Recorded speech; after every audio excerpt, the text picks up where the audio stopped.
Hi. Eigentlich wollte ich um diese Zeit auf Weltreise sein. Auf Bali. Am Strand sitzen. Aber jetzt bin ich hier auf einer ganz anderen Insel gelandet. Ummanz. Das ist bei Rügen. Seht ihr das da? Das will ich auch lernen. Ich habe 4 Tage Zeit, Kitesurfen zu lernen. Morgen geht's los. Glaubt ihr, ich kann das schaffen? Hoffentlich.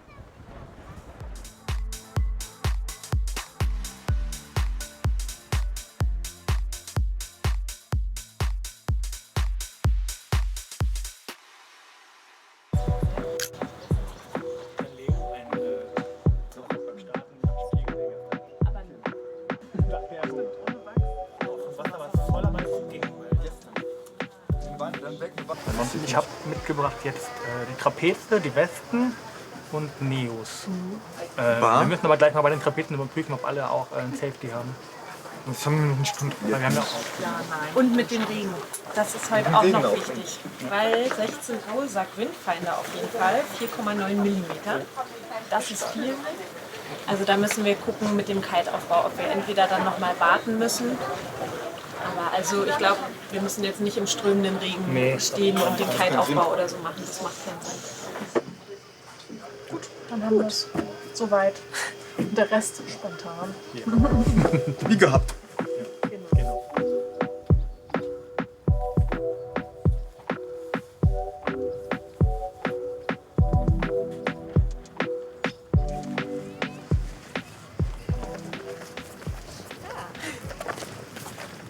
Hi.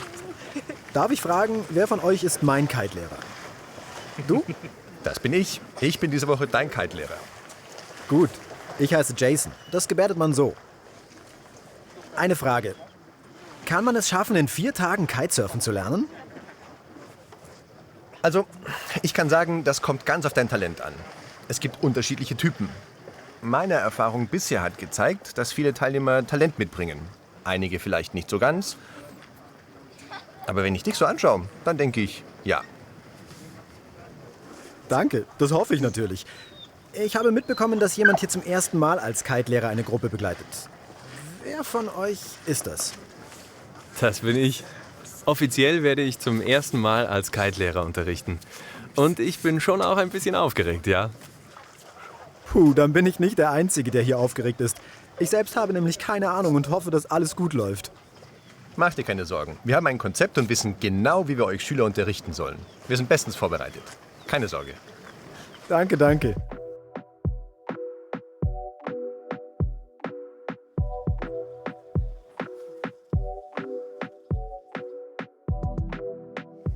Ihr seid alle aus Nürnberg? Ja, genau. Nur du nicht. Naja, nah dran. Wir beide werden euch die nächsten 4 Tage unterrichten. Unsere Erwartungshaltung, unser Ziel ist, dass ihr durch den Kurs versteht, wie ihr mit dem Material umzugehen habt, welche Sicherheitsausstattung ihr braucht, also die Grundlagen zu schaffen. Danach folgen dann die weiteren Schritte. Vielleicht, das kann ich nicht versprechen, werden einige von euch sogar schon die ersten 50 Meter kiten. Das ist natürlich sehr abhängig von Wind und Wetter.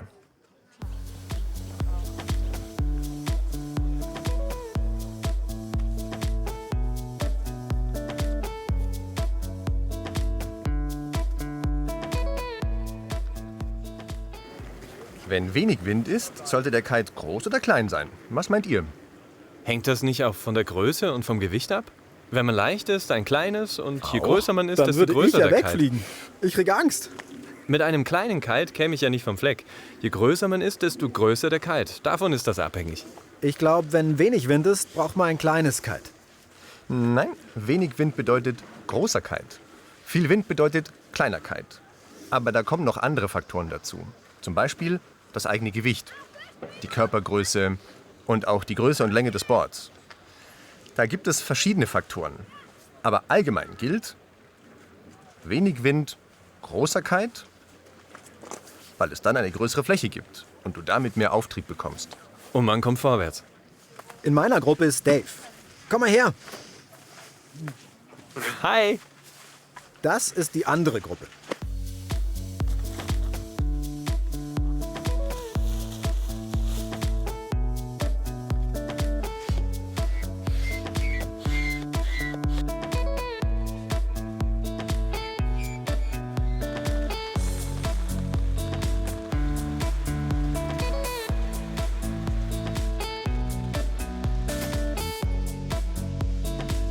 Danke, Wetter. Kann passieren. Kann man nichts machen. Jetzt regnet's echt. Stimmt. Hat der Regen euch auch einen Strich durch die Rechnung gemacht? Naja, mit Regen plant man ja nicht, normalerweise. Gedacht war, heute den Aufbau zu schaffen und wenn möglich rauszugehen. Das ist immer eine schöne Erfahrung für den ersten Tag. Dann fingers crossed. Meinst du, heute Nachmittag gibt's noch mehr Regen? Ja, leider.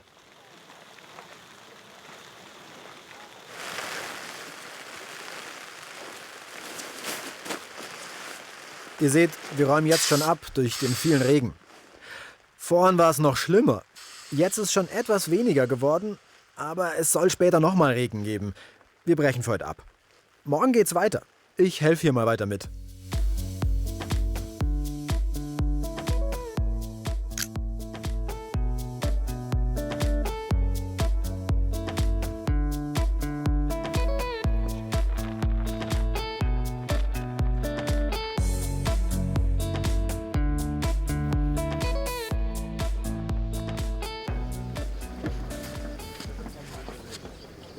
Wow, heute gibt's richtig Wind. Und die Sonne scheint.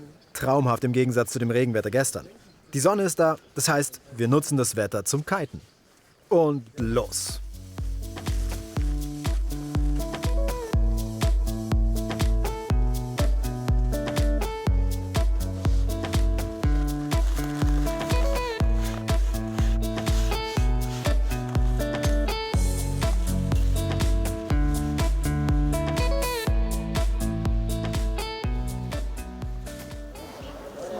Wichtig ist, ihr lenkt den Kite wie beim Fahrradfahren. So, nicht Autofahren. Wenn ihr so lenkt, passiert nichts.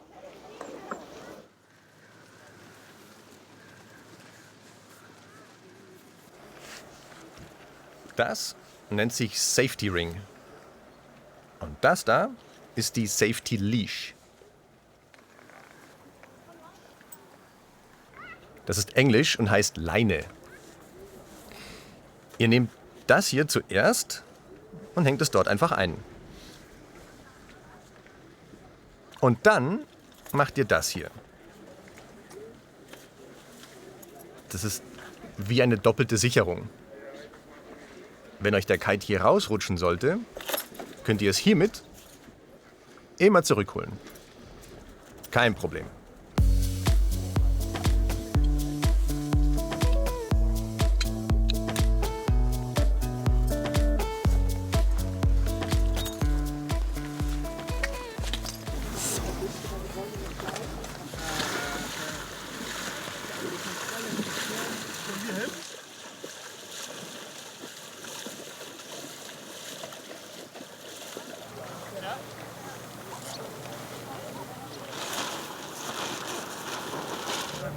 Tja, das ist ein schönes Beispiel. Als wir heute Morgen hier ankamen, war der Wind super. Jetzt hat er abgenommen. Ich habe mich daher entschieden, dass es sich nicht lohnt, mit euch rauszugehen. Es ist einfach zu wenig Wind. Und zum Üben brauchen wir Wind. Deshalb schlage ich vor, wir brechen hier ab. Und für morgen und übermorgen sieht es sehr gut aus, weil es viel Wind geben wird. Da gehen wir auf jeden Fall raus.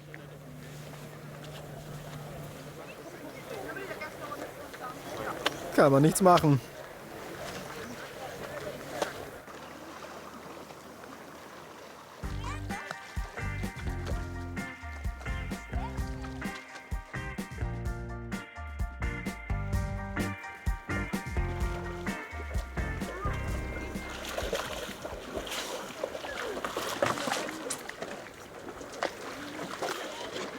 Wie ihr seht, schaffe ich das mit dem Stehen gerade noch. Normalerweise war jetzt Kiten angesagt, aber durch das Wetter, zu wenig Wind, wurde der Plan geändert. Stand-Up-Paddle mit einem Ball. Sub-Polo. Keine Ahnung, wie das geht. Das Team wird gleich eingeteilt und dann geht das Spiel los.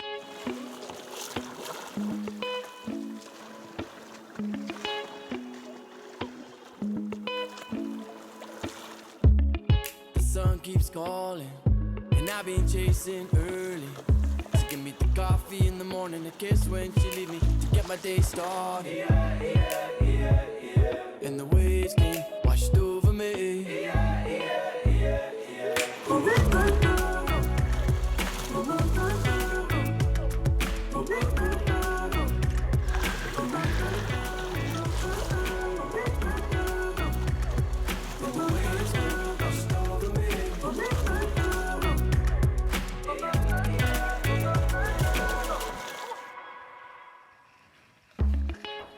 I've been stalling.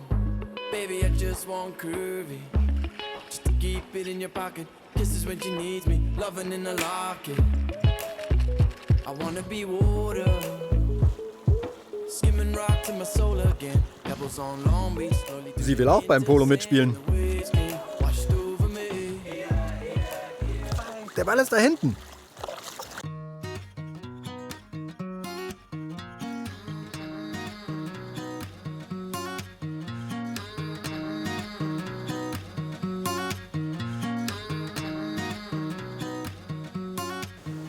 Es ist voll schön.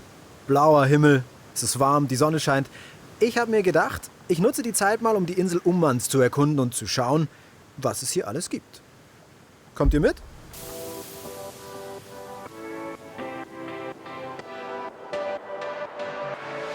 Sun is shining, weather is easy. Make you want to move your dancing feet now. In the morning, gather the rainbows there. Want you to know I'm a rainbow too. To the rescue, here I am. Want you to know just if you can. We're all there. Sun is shining, weather is easy. Make you want to move your dancing feet now. When the morning gather the rainbows there. Hi, darf ich stören? Du bist Marie und du Pia, stimmt's? Stimmt. Ich muss sagen, der Ort hier ist echt toll. Darf ich? Ja, klar. Echt schön hier. Sag mal, wie seid ihr eigentlich drauf gekommen, Kitesurf-Kurse in Gebärdensprache anzubieten? Pia und ich haben uns 2016 in Sri Lanka kennengelernt.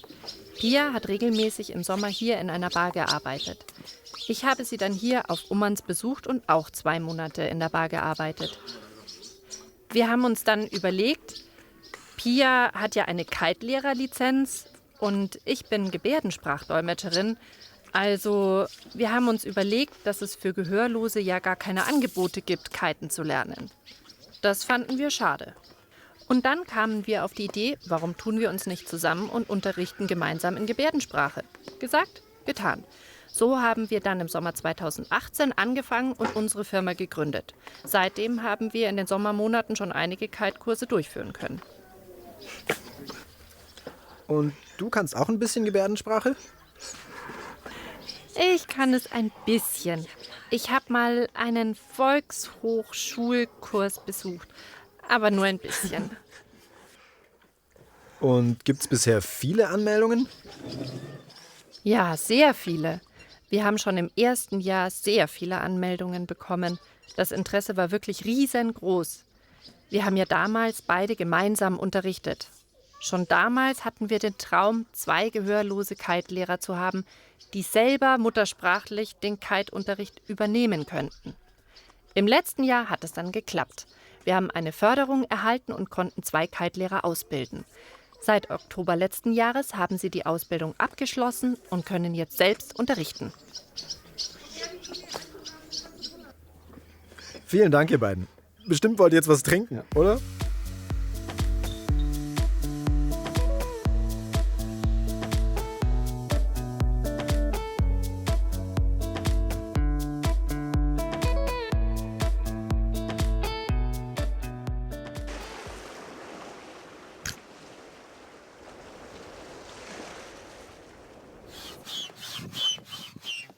Muskelarbeit.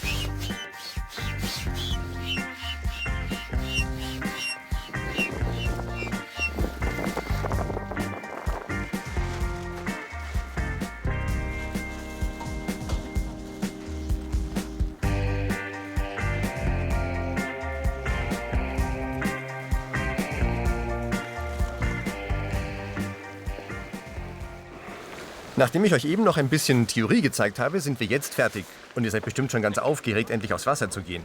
Marie wird mir helfen beim Start. Und dann gehen wir in einen sicheren Bereich, etwa 100 Meter weiter. Und da üben wir dann. Okay? Super.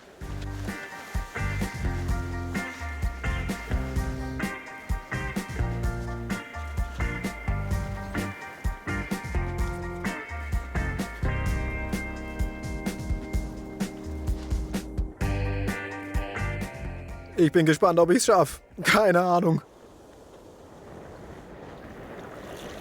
Das ist jetzt dieselbe Situation wie eben beim Starten und Landen. Ja, der Kite macht nichts. Jetzt müsst ihr zupfen. Schaut mal. Ihr braucht nur die rechte Hand. Die linke braucht ihr nicht, nur die rechte.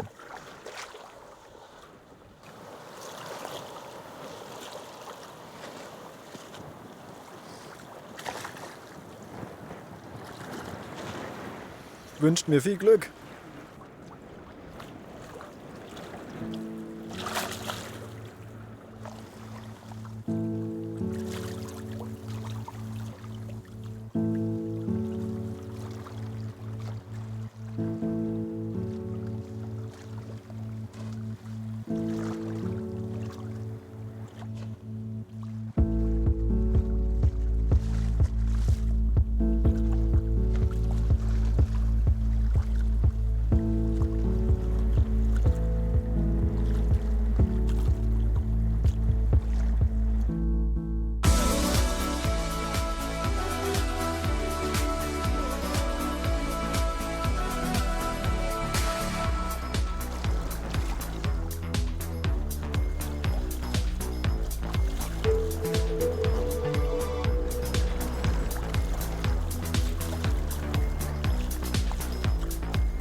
Super.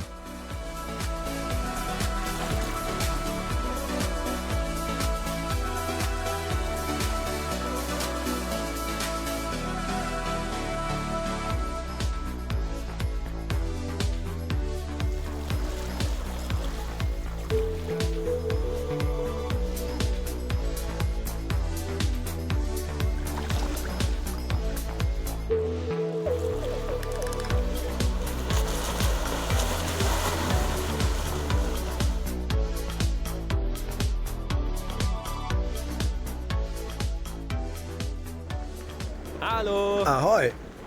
Geschafft. Es hat schon wieder angefangen zu regnen. Ich habe mich eben mit dem Kite voll hingepackt. Und... Was ist dir passiert? Mal war es zu viel, mal zu wenig. Und dann bin ich auch voll ins Wasser geflogen. Da muss man echt das richtige Gefühl dafür entwickeln. Und ich brauche Zeit, um zu üben. Aber später hast du es ja dann auch geschafft. Ja, ich hab's probiert, aber ich muss noch üben. Gut.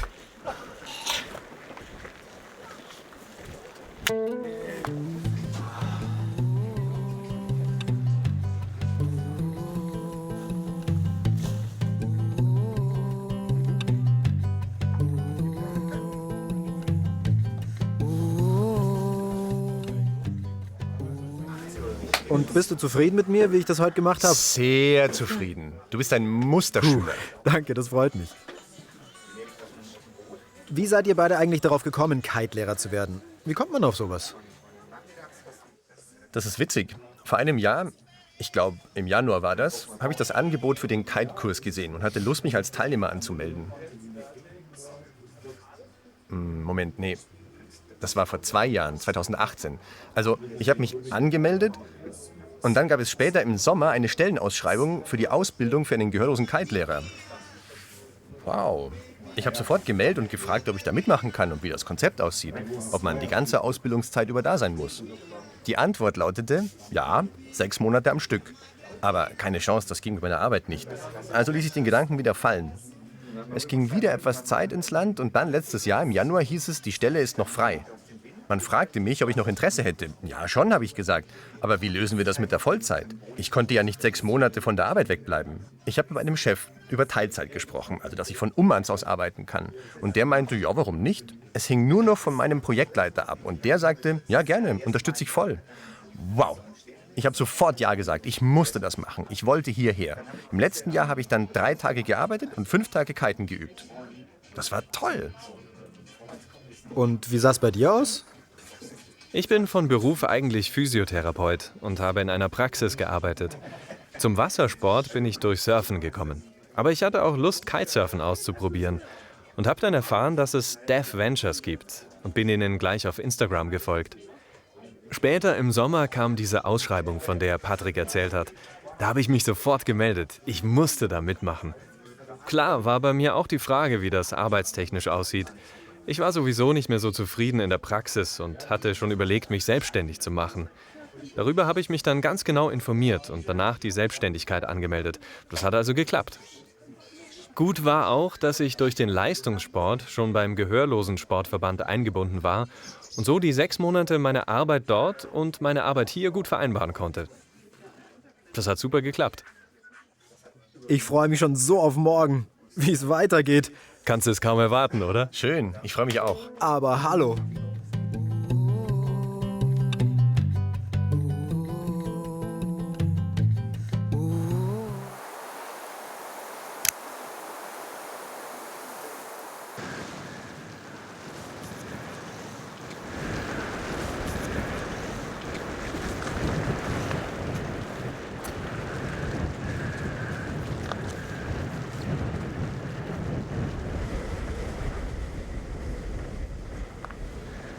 Ungefähr 26 Knoten.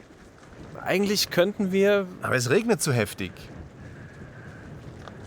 Ich schlage vor, wir ändern unser Programm. Machen zuerst die restliche Theorie und später, wenn es aufgehört hat, gehen wir raus. Dann schaue ich mal nach einem guten Ort für jetzt.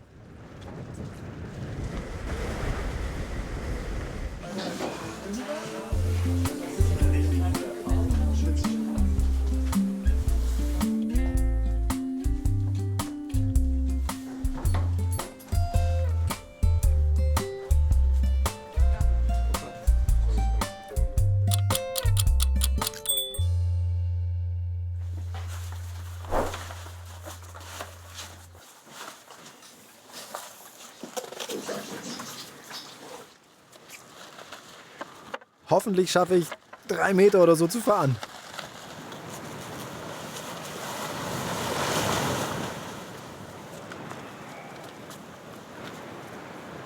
Mein Team ist schon so weit draußen. Ich musste eben meinen schwarzen Helm tauschen, weil er kaputt war und habe stattdessen diesen leuchtend grünen bekommen.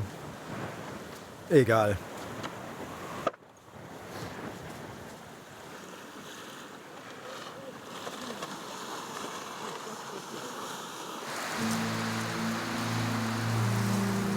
Hoffentlich schaffe ich es zu fahren.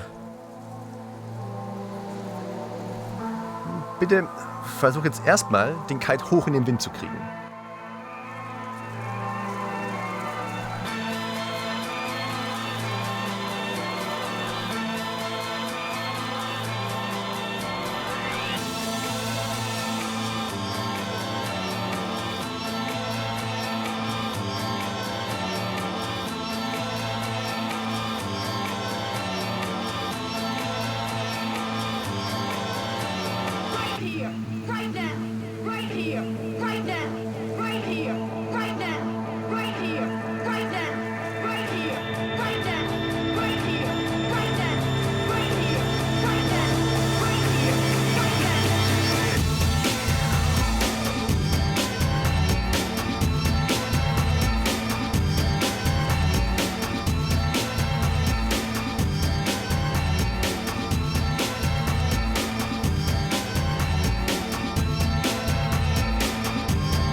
Fertig? Super. Du hast 50 Meter geschafft. Yes. Ja, und das trotz der Wellen. Voll gut, danke.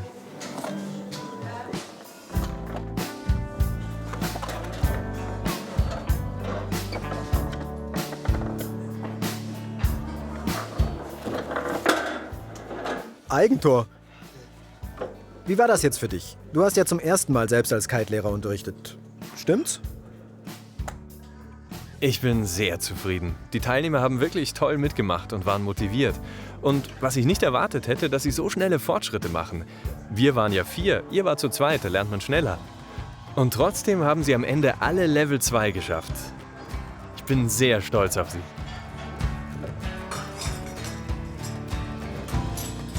Prost! Prost! Prost! Prost!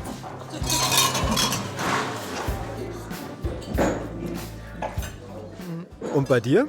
Wie war es heute? Wie ist die Woche für dich gelaufen? War es eine Herausforderung? Ja, die letzten Tage.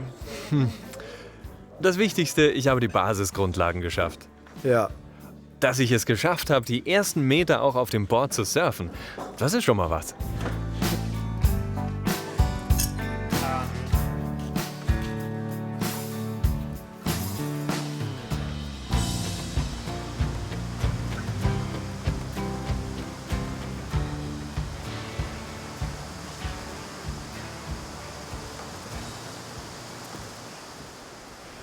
Ist das schön. Vor 4 Tagen hatte ich noch keine Ahnung, was mich hier erwarten würde. Jetzt sind die 4 Tage rum und das mit dem Kiten hat ganz gut geklappt. Ich bin natürlich kein Profi. Tja, das Wetter. Von dem ist natürlich am Ende alles abhängig. Das war ganz schön wechselhaft. Ist ja auch nicht Bali hier. Aber hey, schau mal. Norddeutschland ist echt schön. Das muss ich genießen. Bye, bye.